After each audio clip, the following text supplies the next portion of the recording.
The Nature Conservancy preserves the plants, animals, and natural communities that represent the diversity of life on Earth by protecting the lands and waters they need to survive. That means we buy land with rare plants and animals, and then we protect it from the subdivisions wanted by growing human population. Worldwide, we've protected more than 120 million acres of land and 5,000 miles of river. Here in Michigan, more than 360,000 acres of land, and we have about 30 preserves. Ives Road Fen Preserve, where you are, is one of those preserves. We have 700 acres here, 300 acres of upland, which is what we're on right now, 300 acres of floodplain forest, which is the trees down below there along the river, and we'll be walking through some of that, and 100 acres of fen, which is an alkaline wetland. Problems with fen this preserve faces are invasive plants.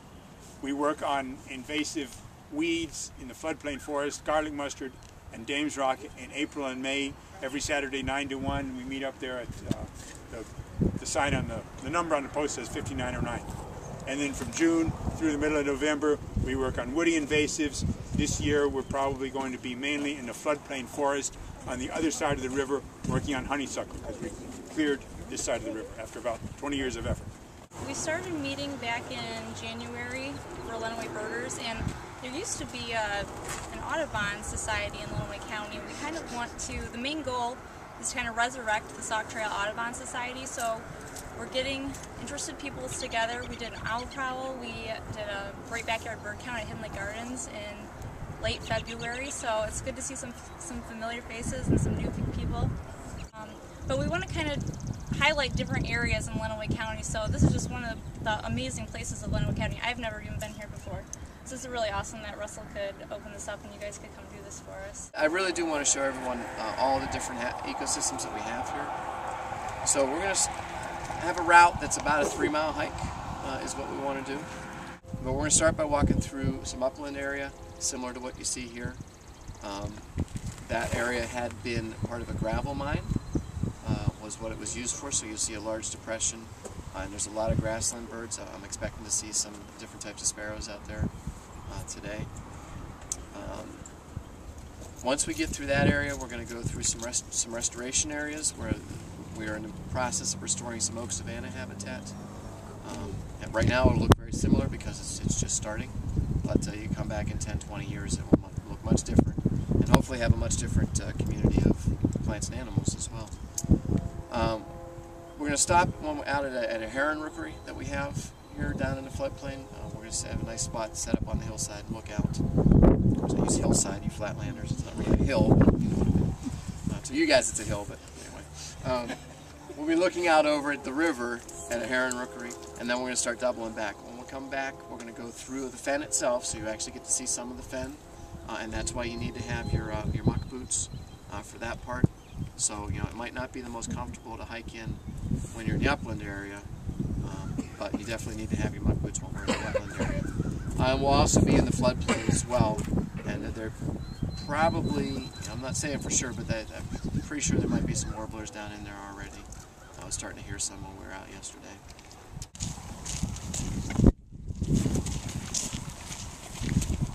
And mostly what you get is this knapweed, which I'm sure everyone's familiar with, this spotted knapweed, which is ubiquitous. But the idea is, over time, that we're going to try and restore this area to more of an open area with some oaks and grassland, flowers, and whatnot. So that's the plan, at least in this area, to try and take this former industrial site and turn it into a natural site. So we're going to kind of walk down this way a little bit. You'll see a couple ponds down here. I'm hoping maybe there's some waterfowl down in the ponds when we crest this hill. So you can see kind of why they were working in here to extract the gravel here, because there's plenty of it. There was a lady from the Detroit Zoo that had been doing studies on fledgling cricket frogs, and she said this was the second best population in the state. We asked where the best one was, but I don't know that we ever got an answer. But she was only counting part of our population, so this could be the best population. It's going to be the only small frog that you see around here. And if you find an adult male, they will have a green triangle on the back of their forehead, the back of their head, if it's on their forehead. The body will make noise. Oh, that's such a cool. After you, can I hold you? Here's another. This one seems to be a little different from the last one. Dang, where's the turtle? Another one? Yeah.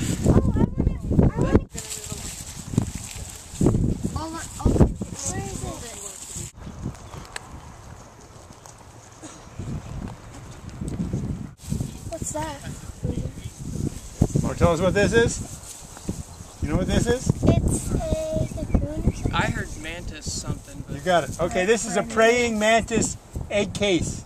So we're gonna exit this part of the area right now and go onto a new type of area. You know, so again, if you look back at what we just walked, you can remember that was all a gravel mine. So we're gonna leave this area now and go to what used to be farmland. Russell mentioned that we were trying to add native plants to this area. This little piece here is where we've made our most intensive effort to add the native plants. If you just scatter the seed out in the field, there are already so many plants here that the natives would have a lot of competition. So what we did in this area behind me is we herbicided it for more than a year. So nearly everything was killed. And then last fall, we spread seeds. We collected seeds over in our planted prairie, and Mike Losi, who was the steward here, gave us some seeds he had collected, and we spread them on this oak bare area last fall.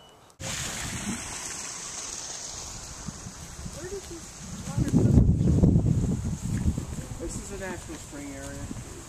We'll talk more about the hydrology.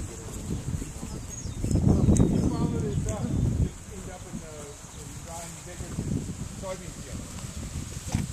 It graduates just well. Yeah, I was gonna say.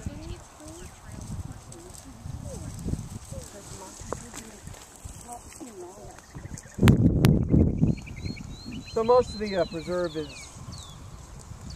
you know, in the woods, or the fen itself, of course, is on the other side of the street.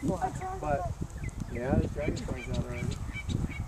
So this is all part of the preserve again. This is part that's being restored, sort of no opening type ecosystem.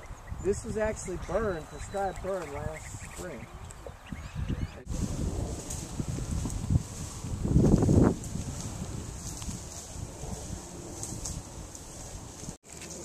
Yeah, I think there's 5 nests, maybe a 6th one being built in the night. I see 6 birds right now. Yeah. I don't know.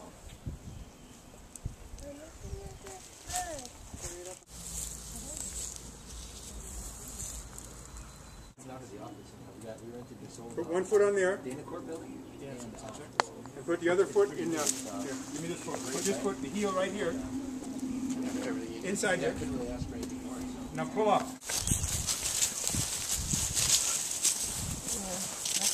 because it's really, really fast.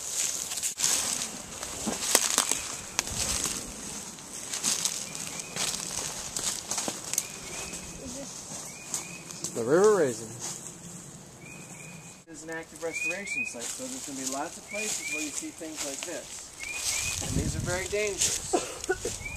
You know, we try to cut them flush so that they're not spiky.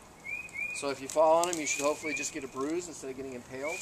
We're going to kind of work our way in a southerly direction here. Just kind of meandering through the woods here. We'll pop out into the fen itself here after a few moments.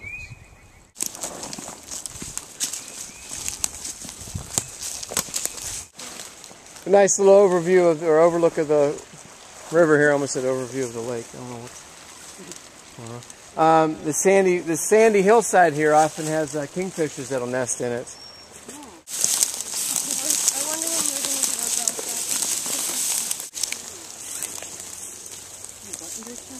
back. So this is the actual fen itself that we stepped into right now. You're looking at about 7 acres total of fen. Kind of this little bowl here that we're in, and then up towards the house we were just at would be up that way. A fen is defined as a wetland that has alkaline alkaline water. In the case of where we are right here, you can see we're down below, kind of down below where the rest of the land is up there. So as groundwater is flowing towards the river, we're actually now standing in an area that's below the water table. So the water naturally seeps up into this area. And that's why the ground is so soft and squishy right now, because of the groundwater. You're not really standing on any soil right now. You're standing on hundreds, well, let's say hundreds of thousands, but you're standing on 10,000 years worth of dead plants is all that you're standing on right now. You know, these areas were created at the end of the last ice age. As the glaciers retreated, they deposited sand in some areas, they left depression in other areas. With all this sandy soil, the water seeps into it, flows towards the river, comes up into an area like this right now. If you're standing in here in the middle of August, I mean, you can only imagine all the flowers that would be in here right now, all the insects that would be flying around pollinating them, all the beautiful butterflies that would be here, all the young birds that had just hatched that year singing in the trees, dragonflies, damselflies. It's a naturalist paradise, a place like this. Did I hear you say it's a fen because it's alkaline? Yeah, the groundwater here is going to have an alkaline characteristic because of the bedrock itself is made out of limestone. So this area, you know, now we can talk hundreds of thousands or even millions of years, well, hundreds of thousands of years ago, would have been an ocean. And as that ocean dried up, as the sea creatures died and fossilized, you know, you're left with all this calcium carbonate limestone. And as the water gets in there, it picks up that characteristic. You know, the pH of the water here is probably about 8. So that's what makes this a fen and not a swamp. Exactly. If you're standing in an area, you're not sure if you're in a swamp, a bog, or a fen, and if you happen to have a pH meter with you, that's one easy way to tell. The other way would be to have to know the indicator species that are in there, and again, it's the wrong time of year is showing those off. But the rattlesnakes, almost always when we find the rattlesnakes, they're associated with this little microclimate right here.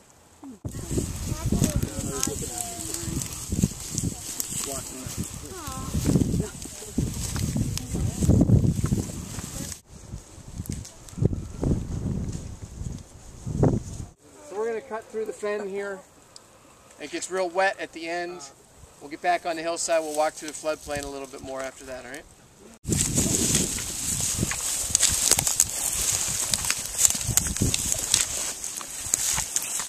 And then down here you would have that floodplain right along the forest, right along the floodplain there, and then the river itself. Oh, that's pretty thick. And this is one of the largest continuous fens. And most fens are, you know, this would be the entire fen.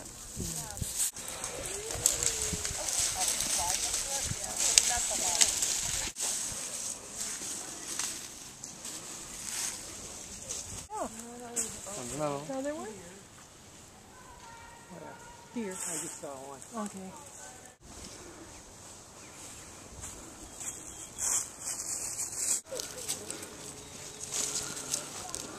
Since we're almost done.